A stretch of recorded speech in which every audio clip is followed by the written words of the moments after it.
스루프타임즈 2023년 1월 2일자 진행하겠습니다. 스루프타임즈는 생존 우선순위와 기업 및 국가의 이익을 테마로 하고 있습니다.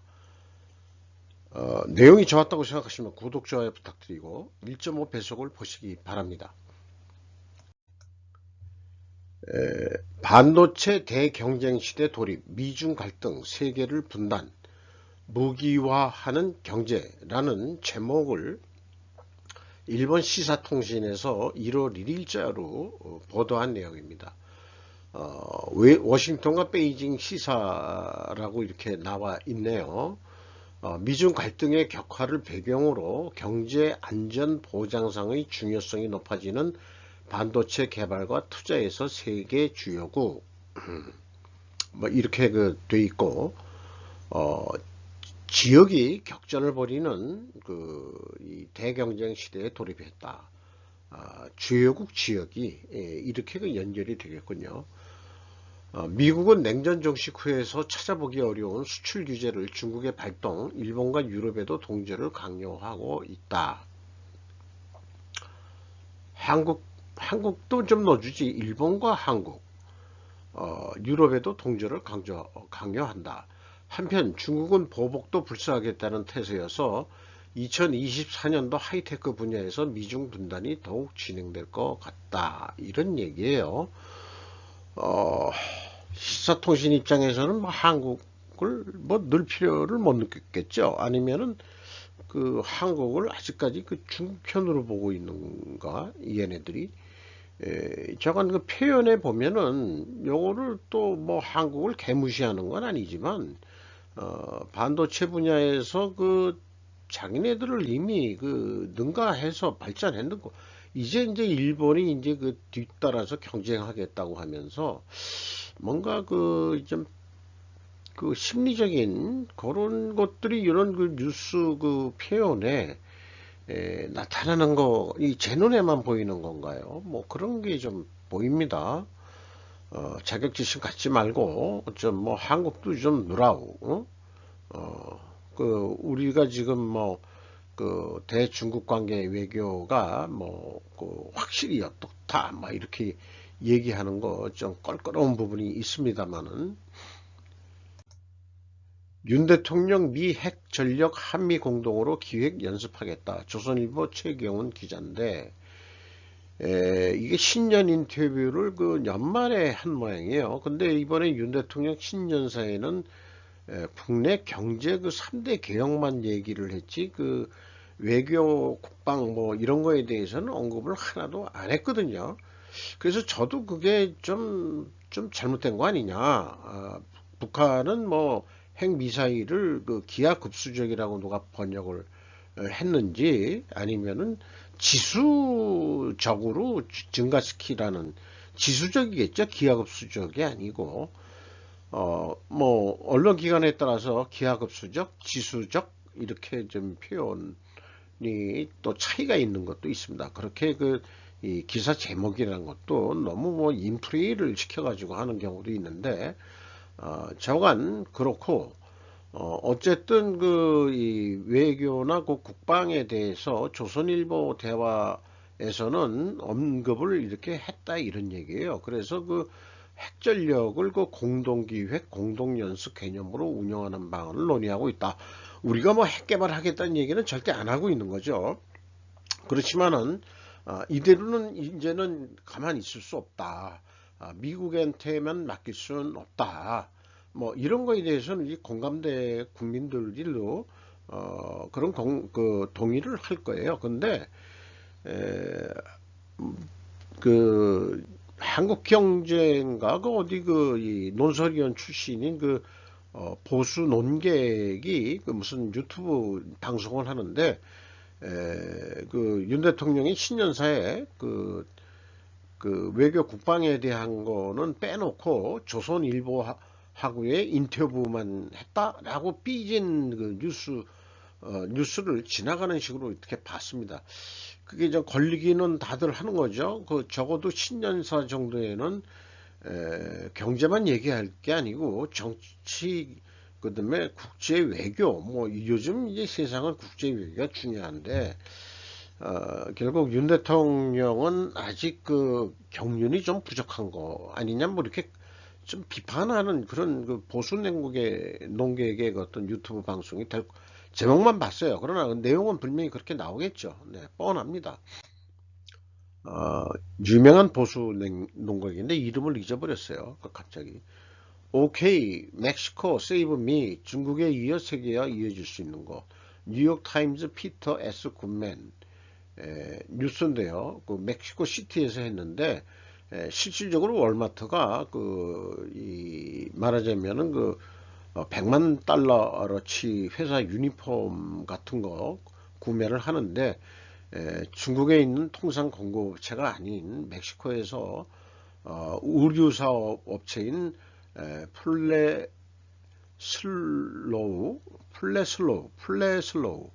플레슬로우겠죠.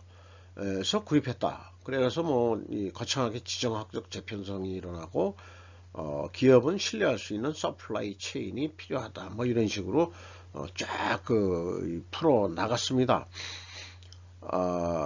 문제는 멕시코가 지리적으로 가깝고 그러니까 중국에서 오는 이 기간 뭐 이런 거로 보면은 또 동남아에서 오는 기간 이런 거 보면은 멕시코가 섬유 산업을 그렇게 많이 발전시킬 수 있는데 사실 이 멕시코 내에서 섬유 뭐 이런 거를 만들려고 그러면은 방적 공장이라든지 방직 이런 기간 산업도 좀 돼 있어야 그게 되는데 아직 멕시코가 그거는 좀 조금 좀 중국보다 한참 밑인데 잠깐 미국이 또 중국 키우듯이 키우면 되지 않겠냐 이런 뉴스였던 것 같습니다. 그래서 그게 이게 뭐 이렇게 비닐 포장된 옷을 찍은 것 같은데요. 멕시코가 새로운 중국이 될 수 있을까? 미국 기업들이 중국에서의 상품 제조의 함정에 대한 노출을 제한하려고 애쓰면서 일본은 멕시코로 생산을 옮기고 있다. 기본적인 지리학이 요인입니다. 그래서 지리학, 지정학 이런 얘기가 이제 또 1월 초부터 관심사로 또 오르네요.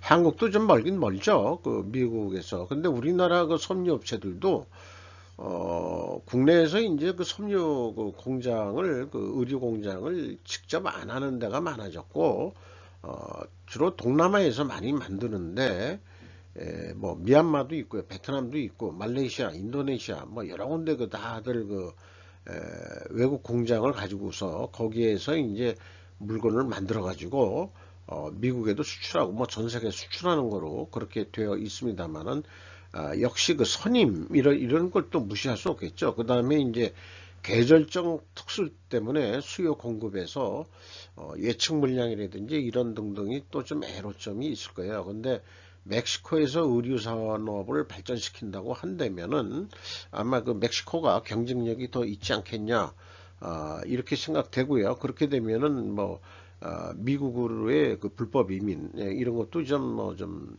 그런데 그것도 생각하니까 거기서 그게 된 게 국경지대라는 무슨 미국 영화를 보면은 그거 뭐 국경지대의 자유무역 같은 뭐 그런 공장지대에 섬유 의류 만드는 그런 영화에서 여공이 퇴근하면서 폭행 강당당해서 죽임까지 당하는 그런 미국 영화도 있었어요. 옛날부터 그거는 해오던 건데 이게 이제 뭐 조그만 소규모 가내공업에서 일하는 그런 여공들이 아니고 아주 공개적이고 대형 공장에서 이렇게 이 국제교역이 무역거래가 이루어지는 식으로 조금 이게 하고 있다. 이게 머릿기사로 올라올 정도니까 이제 계속 연초부터 중국 물매기는 작업은 계속 아마 될 겁니다. 네. 이제 까불지 마라 이거죠. 6.25 희생이 맺어진 한미혈맹 70년, 올해가 70년이 되는 모양이에요. 그죠? 저기 한국전쟁 끝나고서 바로 했으니까 53년에 휴전이 됐으니까 그게 73년, 그러니까 내년이, 올해가 2023년이니까 70년 되는 거죠. 경지암내 동맹 도약 꿈꾼다. 동아일보 취지선 기사인데 새 특집으로 그냥 꾸린 모양이에요. 그래서 그 한국 국방비 세계 10위고 그 다음에 뭐 미국 주도 아태 협력에 참여한다. 뭐 미의 핵심 안보 경제 동맹으로 부상한다. 그런데 그런 것도 있고 좀 서로 약간씩 그 핀트가 안 맞는 것도 있고 뭐 이렇게 되는데 우리나라가 이 아태가 아니고 그 인도 태평양 전략에 집어넣은 발표한 거에는 특정 국가를 배제하지 않는다. 나는 이상 야릇한 그런 전략서를 빼가지고 중국을 벌써 눈치 보고 있는 거 아니냐. 윤 정부에서 뭐 이런 느낌을 또 지울 수가 없어요. 그런데 아니면은 겉으로는 빼고 겉으로는 이렇게 중국을 제외하지 않는다라고 놓고 실질적으로는 미국 측 의견대로 따라갈지 모르죠. 일본처럼.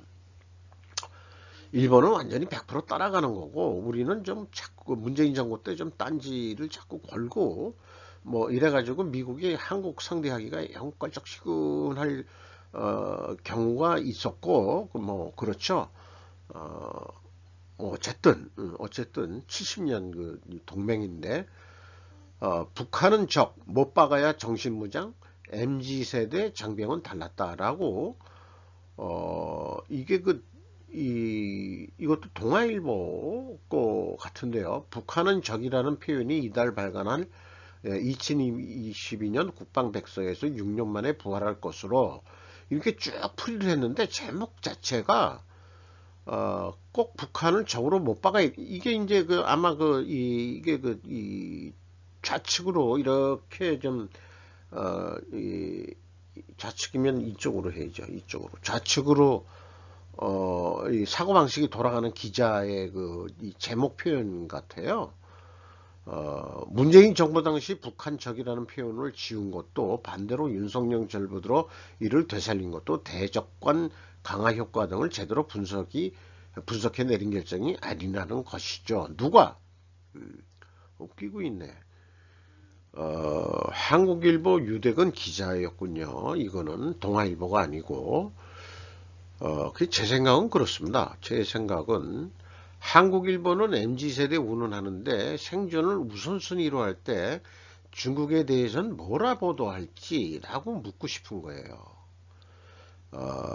저는 국방백서에 주적은 중국과 북한이다 라고 동시에 넣어야 된다고 주장하는 사람입니다. 왜 그러냐? 이 말미에 왕이 수장이 된 왕위의 발언 등이 그런 것을 계속 암시를 해요. 저쪽을 그냥 상대해서는 안 되는 그런 대로 자꾸 중국이 느껴지기 때문입니다. 그래서 아까 지정학 이런 얘기가 나와서 또 피터 자이안의 칼럼 내용을 조금만 발췌해서 정리해 봤는데요. 자이안은 종종 국제 시스템에 걸친 광범위한 경제, 정치, 전략 및 문화적 주제에 대해서 발표를 한다 해놓고서 거기 발표한 내용 중에서 일부를 제가 발췌를 했는데 이제 중국 거부터 얘기를 하면은 중국이 없는 세계가 될 거다. 현재까지의 중국의 성공은 사실은 미국이 안 도와줬으면은 버틸 수 없는 거다. 그러니까 미국이 이미 발길질해서 차버리는 그런 상황이기 때문에 비명을 지르고 거침없이 분열하는 역행으로 들어갈 것이다. 이제 깨갱한다 이거죠. 중국이 없는 세상에서 누가 이득을 보고 누가 손해를 보는지 알아올 방법은 이런 질문식으로 해서 본인의 지정학적 마케팅, 컨설팅, 마케팅에 이제 미끼를 던지는 거죠. 이 사람은 이거는 전적으로 이 내용을 보면은 비즈니스적인 차원에서 이 얘기를 하는 것 같습니다. 그리고 또 중국 전쟁이라는 소제목하에 언급한 내용을 보면은 이미 그 피터 자이안이 쓴 책 내용 중에서 발췌가 된 것 같긴 해요. 중국 경제 성장은 이례적이었다. 하지만 실제로 중국 시스템은 이미 분열되고 있다. 중국의 성공은 금이 가는 재무구조, 거의 끝나가는 인구 통계학적 순간, 그리고 그것이 영향을 미치지 않는 국제 환경에 기초하고 있다. 그러니까 번역이 좀 뭐 조금 껄쩍스럽습니다. 뭐 AI가 한 거기 때문에 다음에 나오는 것이 국제 시스템에 되면 중국의 참여를 끝내는 것은 확실하다. 뭐 중국은 이제 왕따 당한다 뭐 이런 얘기죠. 그거 이대로 가야 될 거라고 생각을 합니다. 그러니까 이제 중국이 자존심 살리면서 살겠다고 지금 발악을 지금 할 것 같죠. 이민의 새로운 면모, 어, 이 아메리칸 드림이었는데 그거 반쪽만 사실이다. 나머지는 아닐 수도 있다. 다음 이주 물결은 전 세계 노동력의 풀의 정점이 될 것이다. 이렇게 표현을 했습니다. 필요하다면은 인류도 가고 전류도 가고 그런 것이다. 그런 얘기 같아요. 세상의 종말이라고 우리 또 종말론 같은 얘기가 나오면은 좀 이렇게 좀 말하자면은 그 신경이 좀 날카로워지고 뭐 그런 것도 있죠. 러시아, 중동, 아시아의 분쟁은 역사상 가장 큰 에너지 위기를 촉발시키려 하고 있다. 수십 개의 국가들이 탈출할 가망이 거의 없는 디프레이션 스파이럴에 빠져들고 있다. 뭐 작년 뉴스 같은 거를 정리를 한 거죠. 그리고 미국이 선동적인 포퓰리즘에 빠져들면 동맹관계 전체가 붕괴될 것이다. 지금 뭐 미국이 그 과거하고 틀려서 그 트럼프 대 바이든 때부터 이 말하자면은 그 경쟁을 하면서 좌우의 대립이 너무 부각이 됐고 포퓰리즘이라는 게 이제 민주당 쪽이 주장하는 것 같은데 그쪽으로 너무 빠지면은 동맹관계가 또 붕괴될 것이다 라고 피터 자이안은 그 예언가적인 그런 표현들을 하고 있습니다. 그러나 무엇보다도 세계의 종말이 미국의 권력과 안보가 공화국 역사상 가장 크게 팽창할 것임을 예견하는지 알게 될 것이다. 어쨌든 포퓰리즘이 국내에서 하든 어떻든지 간에 동맹관계가 파괴되든 미국은 남들이 얘기하듯이 중국이 뭐 패권도전 뭐 말도 안 되는 소리 하지 마라. 미국은 언젠진 모르지만은 계속해서 세계 패권 국가로 세계를 지배할 것이다 라고 결론을 내고 있습니다. 조립 불필요 글로벌 제조의 미래, 기술의 진화에 따라 자본 가용성이 산업 기반을 업데이트하기에 충분하지 않게 되면 어떻게 해야 할까? 작은 그 AI 로봇으로 다 제조업이 되면은 그 산업 구조가 이제는 그 분업 뭐 이런 아담 스미스의 분업론 이런 거 세계적인 분업론 이거 가지고 되는 게 아니고 뭐 수직 계열화라고 그러든지 미래의 성공적인 제조업체는 모두 같은 장소에서 원자재, 자본, 노동력 및 시장에 접근할 수 있는 기업이 될 것이다 라고 계속 예언가적인 발언을 하고 있습니다. 그러니 그 미국에 가서 공장을 져야 되고 또 그 원자재를 확보하려면은 미국의 이 안보 해상 루트를 통해 가지고 또 들어와야 되고 등등 하니까 뭐 저건 어쨌든 지간에 뭐 이렇게 얘기를 하고 있습니다. 동남아의 상승을 예견하고 있어요. 쭉 얘기를 하는데 미래의 강국은 이 베이징이나 모스크바 이런 데가 아니고 자카르타, 부에노스아이레스, 바르샤바, 이스탄불, 멕시코시티에 기반을 둘 것이다. 이런 그거를 딱 얘기하니까 우리나라도 이 피터 자이안한테 하나가 컨설팅을 받은 거로 알고 있습니다. 그런데 그 사람 책에는 한국에서 번역을 내니까 한국을 좀 넣어준 거는 있는데 이 피터 자이안은 한국을 자기 거기에는 그 크게 다루지를 않더라고요, 이상하게. 또 그 북한 문제도 크게 그렇게 다루질 않고. 근데 우리 입장에서는 그 남북한 문제가 더 좀 심각하고, 하지만은 뭐 본인이 그 전공이 그 지정학이라 해서 그런지 모르는데, 그 한국에 대해서는 조금 이 말을 회피하는 것 같, 또 연구는 안 한 것 같아요, 이 사람이. 그리고 뭐 일본이 이제 향후에 그 동북아시아 내지는 거기에서 이제 그 아시아존에서는 다시 일본이 패권을 찾을 것이다 라는 식으로 이 친구는 예언을 하고 있습니다. 뭔 근거로 하는지 모르겠지만 어쨌든 네, 그렇습니다. 그래서 지정학적 관점을 이를 복잡하게 만드는 느낌을 제가 받는데, 그러나 그 지정학의 내재는 단수성이 무엇인지 저는 좀 알고 싶은 거죠. 어, 우리 한국 전쟁도 그 냉전의 그 냉전의 대리전을 실제로 치른 뼈아픈 동족 상잔의 역사를 가지고 있는 나라이기 때문에 우리는 그 좀 심각한 그게 요즘 젊은 세대는 어떤지 모르지만은 자관 언제까지 이게 남북한이 분단돼서 가야 될지 뭐 삼국시대도 뭐 한 뭐 7, 800년들 다들 그 오랫동안 했는데 원래 그 이 삼국이라는 게 옛날 고조선으로 보면은 그 삼조선 체제라고 해가지고 삼조선이라고 불렀죠. 그 뭐 마한지난 변화로 불렀던 뭐 뭘로 변했던 옛날부터 우리가 그 이 전체 지배하는 맹주는 있고 그 이 삼한관 경계라 그러나요?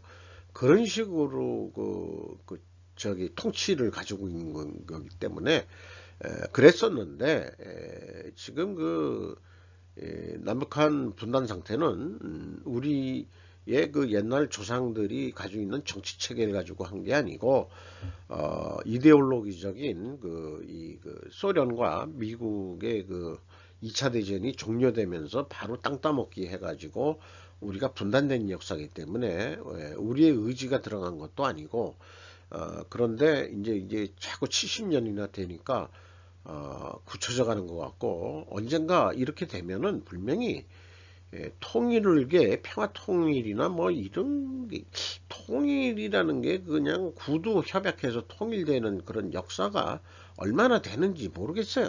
네. 아무래도 다 무력으로 다 통일이 됐지 싶은데 요그 심볼 마크는 뭐 아시는 분은 아실 거예요. 뭐 여기 또 뭐 이렇게 머리만 이렇게 또 보였는데 일주일마다 이 생방송으로 하는 거를 저도 이 기사를 보고 있는데 뭐 대단한 사람이죠, 유튜버로서. 이른 퇴직사회라는 주제로 했는데 여기 보면 우리는 수십 년 동안 이 말하자면은 49세, 50세를 넘기지 못하고 다들 뭐 평균 퇴직 연령이 그렇다. 이게 주로 이제 관리직이 생산직은 해당이 안 될 것 같은데 정년은 60세로 이제 해야 된다 이렇게 됐지만은 제 자신도 50세 좀 넘어서 저 같은 경우 52세까지 있었던 거로 기억을 해요 지금. 그리고 사실 이 연봉이 고액 연봉이 돼버리면은, 임원이 못 되면은 어떻게 기업 분위기가 나가는 거로, 그렇게 돼가지고 명예퇴직이 이름으로, 그렇게들 많은 대기업에서, 관행적으로 해오고 있죠. 저는 여기에 나와 있는 게 2010년인데 그 전에도 그랬다는 얘기입니다. 저는 그 전에 나온 사람이니까 요거보다 한참 전에 나왔어요. 그렇습니다. 그래서 퇴직 나이하고 실질 은퇴 나이하고의 갭이 있는데 그리고 50세에 나와가지고 은퇴가 실질적으로는 72세가 되면은 22년 동안 뭐 해 먹고 사냐. 있는 돈 다 까먹고 사는 거죠. 뭐 빚도 나고 뭐 해본다고 하지만은 예를 들어서 뭐 장사에 경험 없는 사람이 자영업자 한다 그러면은 열에 여덟은 망하는 겁니다. 두 사람 정도 성공한 거 가지고 뉴스에 나올 수도 있겠죠. 어쨌든 한국이 늦게까지 일을 해야 된다는 얘기고, 연금도 그 실질적으로는 받는 게 약한데도 벌써 뭐 얼마 지나면 그 젊은 세대가 없어져 가지고 연금이 고갈된다 해가지고 또 2024년까지 연금 개혁안을 만들어내겠다. 뭐 윤 대통령이 조선일보 그 신년 그 인터뷰에 그렇게 얘기했다는데 공무원연금은 왜 안 다루냐? 난 그게 불만입니다. 공무원연금. 공무원연금도 이 칼로 쳐야 될 것 같은데 제 생각에는 공무원연금 다 국민의 세금인데 이런 생각이 들어갑니다. 미국 역사상 최대 부의 이전 이게 그 베이비부 수도가 이제는 은퇴 세대가 돼가지고 이제 재산을 말하자면 젊은 세대한테 내려보내는 그런 부의 이전이 일어날 거다 그런 내용인데 뭐 필요한 그 부분을 잠깐 캡처해서 좀 남겨놨습니다. 그런데 이런 그 부의 경쟁에서 내려받고 뭐 할 때 양극화라는 것은 이제 날이 갈수록 현실이 돼가는 거니까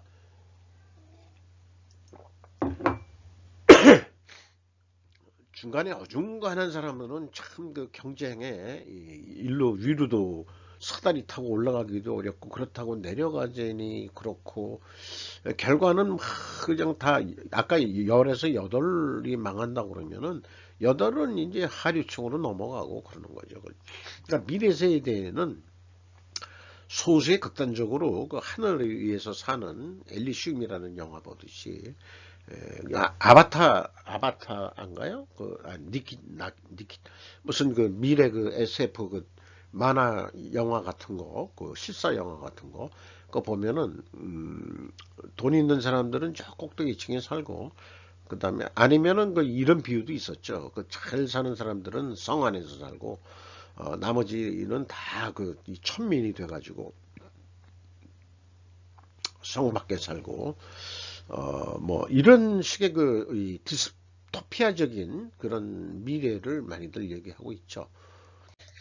몽골 대구며 석탄 횡령에 대한 얘기를 또 설명을 했어요. 쭉 그 옛날 몽골 그 지리적 여건 뭐 해서 아주 그 많이 잘 조사해서 좀 뭐 쭉 설명하는 그런 그 준비가 튼튼한 그런 그 유튜버 방송 내용이었습니다. 외국 대통령으로서 몽골 대통령이 최근 한국에 망명했다 이랬는데 2014년에 망명을 받아준 모양입니다. 부정부패로 구속됐다가 사면돼가지고 사면이 돼가지고 바로 그냥 도망와가지고 또 잡힐 것 같으니까 석탄 산업에는 크게 뭐 산업화된 게 없다 이 말이죠. 그 몽골이 그래가지고 참 그 넓은 땅에 옛날 그 유목민들이 그 살기 위해서 그렇게 안 좋으니까 옛날 뭐 고구려의 기원도 그 몽골 쪽이었다는 거예요. 그 솔롱고스라고 우리를 그렇게 또 부르고 그리고 해 뜨는 아니 무지개 뜨는 나라 해가지고 또 날씨도 춥고 또 그러니까 일부 좀 먹고 살기 좋은 대로 남아한 것이 한반도 아닌가. 그래서 우리나라 그 민족 성분이 몽골족하고 투르크족하고 이게 합쳐져 있다는 설이 맞는 것 같습니다. 이게 항의 시위하는 건데 추운 날씨예요. 네, 한 장만 가지고 왔습니다. 구글 시대는 끝났다. 채봇이라고 채팅 로봇이 GPT라는 거에 대해서 소개를 했고 또 테슬라 주가가 73% 떨어져 가지고 잘 쓰는 그 유머처럼 적당히 하자 적당히 너무 지금 테슬라 것도 빠져들고 추락하고 있고 그러니까 테슬라를 비판하는 그 유명한 사람이라는데요. 애널리스트 고든 존슨이 일론 머스크는 진실에 병리학적인 문제가 있다. 한마디로 뭐 정신병자 같다는 얘기죠. 좀 말들을 이렇게 그 부드럽게 좀 저기 이렇게 돌려서 얘기하는 게 이제 영어식 표현인 것 같습니다. 저는 뭐 영어를 잘 모르겠습니다만은 자관 그 번역상으로는 이렇게 되고 있습니다.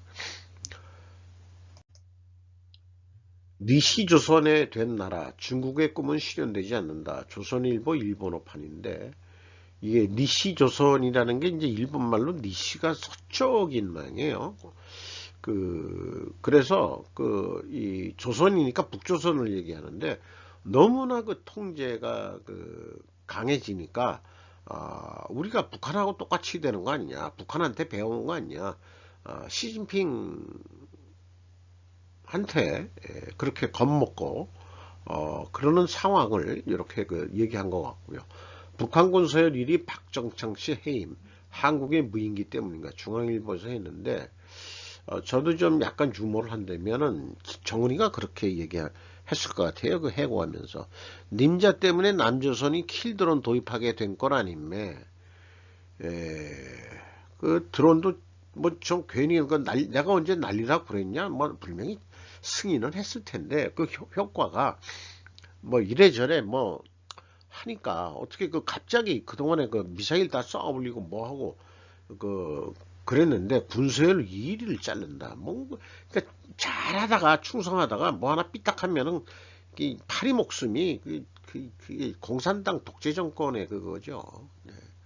참 이거 잘리면은 어떻게 될까 모르겠어요. 나머지 인생이 전 세계 산업용 로봇 밀집도 한국이 제일 많습니다. 네. 그래서 이런 거 보고서 제조업의 진심인 나라다 이렇게 또 얘기를 하죠. 그리고 또 외국 자본이 투자가 지하 자원이 없는 나라인데 풍부한 외국 자본이 풍부한 나라다. 다들 투자하는 기업들이 많다 이거죠. 이런 식의 내용을 이 조선비지에서 얘기를 하는데 로봇과 함께 노동문화 조성해야 하는데 사실은 로봇이 있는 데는 사람이 못 들어가게 돼 있는데 최근에는 안전 뭐 이런 걸까지 해서 이 협업 작업하는 그런 공정들이 개발이 되고 있다고 합니다. 안전을 확보한 상태에서 그런데 이렇게 자동화 하면은 하도 이제 인구가 줄어들어서 이제 산업 인력이 줄어들어서 이렇게 하는 것도 있지만 하도 강성 노조 아새끼들 때문에 이제 식상해 가지고 사업하시는 분들이 가능하면은 처음부터 돈이 있으면은 이 자본시설 자동화 시설을 해 가지고 가급적 사람을 적게 쓰려고 하는 수밖에 없는 거다. 그 대신 인건비는 감소하나 감가상각비 그만큼 설비 투자 많이 해야 되죠. 그 다음에 유지보수 인력은 또 메인테넌스 조직 부서는 또 엔지니어들을 키워야 된다는 그런 거는 또 그러니까 트레이드 오프 코스트라고 얘기할 수 있죠. 그런데 아마 이 플러스적인 측면이 많으니까 한국이 이렇게 로봇 자동화를 많이 가져가는 거라고 생각합니다. 중 우크라이나 전쟁에 대한 입장 미묘하게 바뀌었다 해가지고 이게 뉴스 1이라는 데서 나온 건데 기존의 친러 노선 유지하되 서방과의 관계도 중시 우크라이나 전쟁에 조용한 반대 표현 같은 걸 했다 이런 거고요. SCMP가 사우스 차이나 모닝 포스트지의 약자인데 거기에서 나온 내용을 소개를 하고 있고요. 새 외교 사령탑 왕이 국익 민족 수호해야. 그래서 이 사람이 국익을 따지겠다고 그러는데 그리고 자기네들 이 중화족으로서의 민족 존엄 이렇게 표현해 버리면은 남도 존중을 해줘야 되는 거죠. 남도 자기네가 존중받겠다 그러면 남부터 존중을 해줘야죠. 한국에 와가지고 중국의 핵심 이익을 서로 존중해야 된다 그러는데 네가 존중을 받으려면은 한국의 이 국익과 한국의 존심도 네가 존중해줘야 네가 존중을 받는 거다 라고 내가 왕이한테 얘기해 주고 싶어요.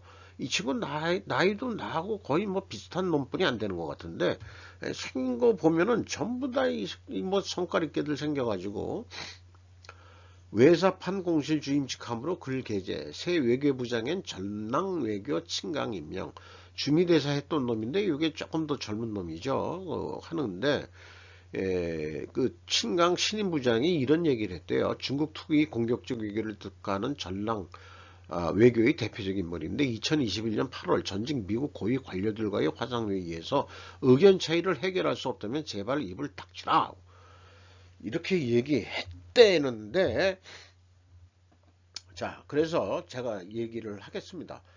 늑대전서에서 늑대란 말은 중국 스스로 붙인 것인지 아니면은 서구 언론에서 붙인 것인지, 늑대는 중국을 대표하는 지역이었던 중원에 과연 서식하는 동물이었나? 아닐 겁니다. 늑대는 그들이 그렇게까지 막고 싶었던 북방적 지역에서 사는 동물이어서 그렇게 북방 민족을 지들 스스로 늑대로 비유를 해서 만화 같은 거를 만들어도 괴물 뭐라면은 그 야만적으로 해서 자기네들만 사람이고 나머지는 전부 다 무슨 그 말하자면 한자로 그렇게 썼던 애들 아니에요, 중국 애들이. 근데 이제 스스로 자기네들이 야만족이라는 걸 밝히는 거예요. 자기네가 문명인이 아니고 이제 자기네들도 야만화 됐다는 거를 얘기를 하는 것 같아요. 그렇게 저는 생각을 합니다. 이게 새로운 외교부장이고 요 새로운 직함은 외사판 공실 주임. 이게 주임이라는 그 직함이 이 중국에서는 아주 높은 지위를 쓸 때 하는 말입니다. 국내에서 주임하면은 과장 그 밑에를 얘기하는 대리 밑에 얘기하는 거 아니에요. 근데 이제 얘네들 주임이면 이제 뭐 임원급 이상 뭐 저건 정치 행정 조직에서도 상당히 높은 지위인 것 같습니다. 이상 1월 2일자 스루프 타임즈 진행해 봤습니다. 빠르게 보셨길 바랬고요. 이상 마치도록 하겠습니다.